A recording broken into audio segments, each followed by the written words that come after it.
BJP आज कांग्रेस के घोषणा पत्र के खिलाफ निकालेगी पैदल मार्च। जैसलमेर हाउस से कांग्रेस मुख्यालय तक करेगी विरोध प्रदर्शन। बीजेपी के पैदल मार्च में पार्टी महासचिव तरुण चुग और प्रदेश अध्यक्ष वीरेंद्र सचदेवा के साथ महिला कार्यकर्ता होंगी शामिल। सुबह 11 बजे बीजेपी निकालेगी मार्च। पीएम मोदी के मंगलसूत्र वाले बयान पर भड़की प्रियंका गांधी। कहा, यदि प्रधानमंत्री को मंगलसूत्र की अहमियत पता होती तो वो ऐसे बयान कभी भी नहीं देते। प्रियंका गांधी ने इंदिरा गांधी और सोनिया गांधी का भी जिक्र किया। कहा, मेरी मां ने देश के लिए अपना मंगलसूत्र कुर्बान किया और दादी ने जंग के दौरान अपना सोना देश को दिया। प्रियंका गांधी ने बेंगलुरु की जनसभा में किया पीएम मोदी पर अटैक। कहा, आज वो वोट के लिए महिलाओं से ऐसी बातें कह रहे हैं, उन्हें डरा रहे हैं ताकि वो डर कर वोट करें।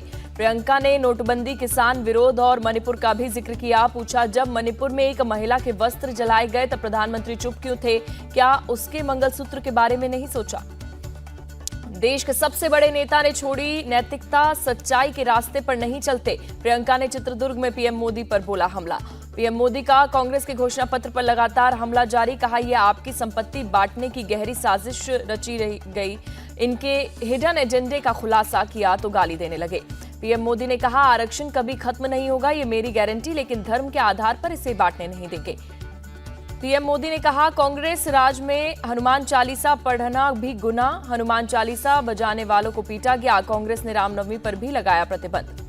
पीएम मोदी ने राजस्थान की जनता को किया आगाह। कहा, जब जब हम बटे दुश्मनों को फायदा हुआ। तुष्टीकरण और वोट बैंक की राजनीति कांग्रेस के डीएनए में ही। छत्तीसगढ़ रैली में बोले प्रधानमंत्री मोदी।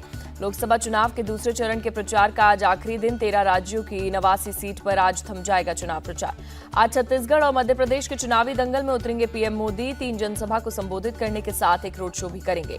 पीएम मोदी सबसे पहले छत्तीसगढ़ के सरगुजा जाएंगे। सुबह 11:15 बजे एक जनसभा को करेंगे संबोधित। सरगुजा के बाद मध्य प्रदेश के सागर जाएंगे पीएम मोदी। दोपहर 2:45 बजे जनसभा को करेंगे संबोधित। शाम 5:15 बजे बैतूल में होगी पीएम की सभा। पीएम मोदी आज शाम 7 बजे भोपाल में करेंगे रोड शो। पुरानी विधानसभा से रोशनपुरा चौराहा होते हुए एपेक्स बैंक पॉइंट तक होगा रोड शो। केंद्रीय गृह मंत्री अमित शाह आज केरल और महाराष्ट्र में करेंगे चुनाव प्रचार। सुबह 11 बजे केरल के अलापुझा में जनसभा को करेंगे संबोधित। अमित शाह की महाराष्ट्र के अमरावती में दोपहर 2:30 बजे रैली। बीजेपी उम्मीदवार नवनीत राणा के लिए करेंगे वोट की अपील। अमित शाह आज वाराणसी में पीएम मोदी के चुनावी कार्यालय का करेंगे उद्घाटन। शहर में 3 जगहों पर होगा शाह का भव्य स्वागत। बीजेपी अध्यक्ष जेपी नड्डा का आज बिहार में तूफानी चुनाव प्रचार। दोपहर 12:30 बजे भागलपुर में करेंगे रैली। जेपी नड्डा दोपहर 2 बजे खगड़िया में करेंगे जनसभा को संबोधित। शाम 4 बजे मधुबनी में एनडीए के लिए वोट की करेंगे अपील। राहुल गांधी आज महाराष्ट्र में संभालेंगे कांग्रेस के प्रचार की कमान। अमरावती और सोलापुर में जनसभा को करेंगे संबोधित। राहुल गांधी की दोपहर 12:30 बजे अमरावती में रैली। कांग्रेस उम्मीदवार बलवंत वानखेड़े के लिए करेंगे वोट की अपील। राहुल गांधी सोलापुर से 3:30 बजे करेंगे रैली। कांग्रेस उम्मीदवार प्रणीत शिंदे के लिए करेंगे वोट की अपील। प्रियंका गांधी आज वायनाड में राहुल गांधी के लिए करेंगी प्रचार। वांदूर और नीलांबुर में करेंगी जनसभा को संबोधित। कांग्रेस अध्यक्ष मल्लिकार्जुन खड़गे आज कर्नाटक में करेंगे चुनाव प्रचार। कलबुर्गी के अफजलपुर और बीदर में 3 जनसभाओं को करेंगे संबोधित। कंगना रनौत का आज राजस्थान के जैसलमेर में रोड शो। सुबह 10:20 पर हनुमान चौराहे से गड़ीसर चौराहा तक करेंगी रोड शो। यूपी के सीएम योगी आदित्यनाथ आज लखनऊ में करेंगे बीजेपी के मीडिया सेंटर का उद्घाटन। सुबह 11 बजे करेंगे प्रेस कॉन्फ्रेंस। हैदराबाद से बीजेपी उम्मीदवार माधवी लता आज करेंगी नामांकन दाखिल। केंद्रीय मंत्री अनुराग ठाकुर भी रहेंगे मौजूद। माधवी लता नामांकन से पहले करेंगी शक्ति प्रदर्शन। सुबह 9 बजे भाग्य लक्ष्मी मंदिर से कलेक्टर ऑफिस तक करेंगी रोड शो।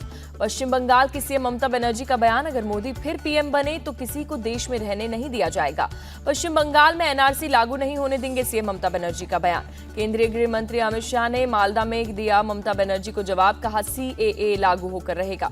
टीएमसी महासचिव अभिषेक बनर्जी का आरोप, बीजेपी ने 7 चरण में चुनाव कराने के लिए चुनाव आयोग को मजबूर किया।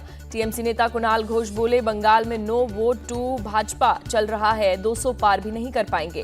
केंद्रीय मंत्री अमित शाह ने साउथ बेंगलुरु में किया रोड शो। तेजस्वी सूर्या भी रोड शो में शामिल। राजस्थान के जोधपुर में कंगना रनौत ने किया रोड शो। बीजेपी उम्मीदवार के लिए मांगे वोट। साउथ गोवा से कांग्रेस कैंडिडेट के विवादित बयान पर प्रमोद सावंत का पलटवार। बोले, राहुल गांधी जी को जवाब देना चाहिए कि क्या वे फर्नांडिस के बयान से सहमत हैं या नहीं। प्रमोद सावंत ने चुनाव आयोग से की शिकायत। फर्नांडिस ने कहा था, गोवा पर जबरन थोपा गया भारत का संविधान। छत्तीसगढ़ के पूर्व सीएम भूपेश बघेल का बयान, चुनाव तो अपने आप में एक चुनौती है, प्रजातंत्र में तो चुनाव होंगे ही। भूपेश बघेल ने कहा, चुनाव से डरने जैसी कोई बात नहीं, इससे मुकाबला करने की बात है, यह चुनौती हमें स्वीकार है। एमपी के गुलाबगंज में शिवराज सिंह चौहान ने सभा को किया संबोधित, लोगों से बीजेपी को जिताने की अपील की। पूर्णिया में तेजस्वी यादव ने मनोज झा और मुकेश साहनी के साथ किया रोड शो, बीमा भारती के लिए मांगा वोट। कटिहार में सीएम नीतीश कुमार ने रैली की, जेडीयू उम्मीदवार दुलाल चंद गोस्वामी के लिए मांगे वोट। आरजेडी उम्मीदवार बीमा भारती पर नीतीश कुमार का तंज, मंत्री नहीं बनाया तो भाग गई, बोलना भी हमने सिखाया। बिहार की जनता को सीएम नीतीश कुमार का लेटर, लालू राबड़ी के शासनकाल की याद दिलाई। चुनाव प्रचार में जुटे बीजेपी उम्मीदवार निश्चित प्रामाणिक सिलीगुड़ी में किया रोड शो, शुभेंदु अधिकारी रहे मौजूद। बीजेपी ने 400 पार का खोखला नारा दिया, 170 सीट भी नहीं आएंगी, वीबीए अध्यक्ष प्रकाश अंबेडकर का बयान। आप सांसद संजय सिंह ने सपा प्रत्याशी के लिए बागपत में किया प्रचार, कहा अमरपाल की जीत होगी। अखिलेश यादव के पीएम और बीजेपी पर हमले जारी, कहा इनके कार्यकाल में किसान बर्बाद हुआ, नौजवान बेकार हुआ। बीजेपी को पता वो हारने वाली है, इसलिए परेशान है। मैनपुरी से सपा उम्मीदवार डिंपल यादव का निशाना। वृंदावन में बीजेपी प्रत्याशी हेमा मालिनी ने किया रोड शो, मथुरा से तीसरी बार लड़ रही हैं चुनाव। हेमा मालिनी ने मथुरा की जनता को दिया भरोसा, कहा बांके बिहारी मंदिर का कॉरिडोर बनाने का काम जल्द होगा शुरू। मेरठ में मायावती ने की जनसभा, कहा बीजेपी सरकार में गरीबी, बेरोजगारी और महंगाई से नहीं मिली राहत। कांग्रेस ने मीरा कुमार के बेटे अंशुल अभिजीत को पटना साहिब से दिया टिकट, रविशंकर प्रसाद से होगा सीधा मुकाबला। राहुल गांधी का नेतृत्व केवल वायनाड तक ही सीमित नहीं, वो पूरे देश के नेता है, मल्लिकार्जुन खड़गे का बयान। झारखंड के खूंटी में अर्जुन मुंडा का दिखा अनोखा अंदाज, शोभा यात्रा के दौरान ढोलक बजाते नजर आए। नागपुर में हरियाणा के सीएम नायब सिंह सैनी को डॉली चाय वाले ने पिलाई चाय, वीडियो आया सामने। धर्मेंद्र प्रधान ने ओडिशा के संबलपुर में हनुमान मंदिर में किए दर्शन, पूजा अर्चना कर लिया आशीर्वाद। हनुमान जयंती पर भक्ति में डूबे केंद्रीय मंत्री पीयूष गोयल, मुंबई के सिद्धेश्वर मंदिर में की पूजा। गुजरात के सीएम भूपेंद्र पटेल ने सालंगपुर हनुमान मंदिर में की पूजा, हनुमान जयंती पर लिया आशीर्वाद। दिल्ली के शेख सराय में बीजेपी नेता बांसुरी स्वराज कीर्तन कार्यक्रम में शामिल हुई, हनुमान जयंती पर मांगा जीत का आशीर्वाद। पद्म पुरस्कार विजेताओं ने राष्ट्रपति भवन और प्रधानमंत्री संग्रहालय का किया दौरा, नेशनल वॉर मेमोरियल पर शहीदों को दी श्रद्धांजलि। दिल्ली शराब नीति घोटाले में सीबीआई की चार्जशीट पर आज होगी सुनवाई, राउज एवेन्यू कोर्ट में आरोपियों पर आरोप तय करने पर होगी बहस। दिल्ली शराब नीति घोटाला केस में आज मनीष सिसोदिया की राउज एवेन्यू कोर्ट में पेशी, मनीष सिसोदिया की न्यायिक हिरासत आज हो रही है खत्म। राजौरी में सैनिक के भाई की हत्या मामले में जम्मू कश्मीर पुलिस ने हत्यारों पर 10 लाख के इनाम का ऐलान किया। पुलिस के मुताबिक अबू हमजा कोडनेम वाले विदेशी आतंकवादी ने की हत्या।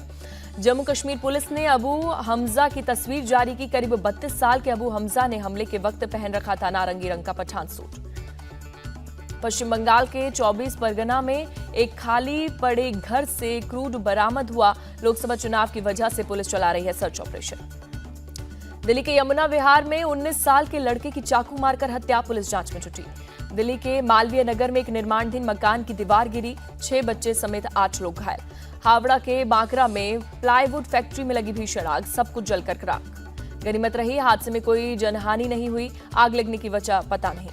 पंजाब के भटिंडा में झुग्गियों में लगी भीषण आग, कई झुग्गियां जलकर पूरी तरीके से राख, 2 बच्चों की दर्दनाक मौत। सोनमर्ग के जोजिला में बर्फीले तूफान में फंसी गर्भवती महिला को ले जा रही एक एम्बुलेंस, जवानों ने रेस्क्यू कर महिला को अस्पताल पहुंचाया। भारत का मोस्ट वांटेड हिजबुल मुजाहिदीन का चीफ सैयद सलाउद्दीन पीओके में आया नजर। मुजफ्फराबाद में 20 अप्रैल को एक समारोह में हुआ था शामिल। ऊंस बनाने वाली कंपनी क्विकर ने bowl of growth campaign launch किया, बच्चों में कुपोषण की समस्या को दूर करने का मकसद। क्विकर ने महाराष्ट्र के पुणे से की कैंपेन की शुरुआत, बच्चों और उनके पेरेंट्स को सही पोषण की दी जानकारी। दिल्ली कैपिटल्स और गुजरात टाइटंस के बीच आज होगी टक्कर, दिल्ली में होगा मुकाबला, शाम 7:30 बजे शुरू होगा मैच। ऋतुराज की शतकीय पारी पर स्टोइनिस की सेंचुरी पड़ी भारी, लखनऊ सुपर जायंट्स ने चेन्नई सुपर किंग्स और को रोमांचक मुकाबले में 6 विकेट से हराया। लखनऊ की टीम पॉइंट्स टेबल में 10 अंकों के साथ चौथे स्थान पर काबिज, चेन्नई लुढ़क कर 5वें स्थान पर पहुंची। पहले बल्लेबाजी कर चेन्नई ने लखनऊ को दिया था 211 रन का टारगेट, एलएसजी ने आखिरी ओवर में जीता मैच। ऋषभ पंत के टी20 वर्ल्ड कप स्क्वाड में चयन पर बोले सौरव गांगुली, ऋषभ पंत के सिलेक्शन में कोई परेशानी नहीं होगी, वो आसानी से वेस्टइंडीज को जिताएंगे। टी20 वर्ल्ड कप के लिए रिटायरमेंट वापस नहीं लेंगे नरेन, बोले इंटरनेशनल क्रिकेट के दरवाजे अब बंद। सर्बिया के टेनिस स्टार नोवाक जोकोविच वर्ष के श्रेष्ठ खिलाड़ी चुने गए। स्पेन की महिला फुटबॉल टीम सर्वश्रेष्ठ टीम बनी। स्क्वैश के दिग्गज खिलाड़ी सौरव घोषाल ने किया संन्यास का ऐलान। सौरव का करियर 22 सालों का रहा।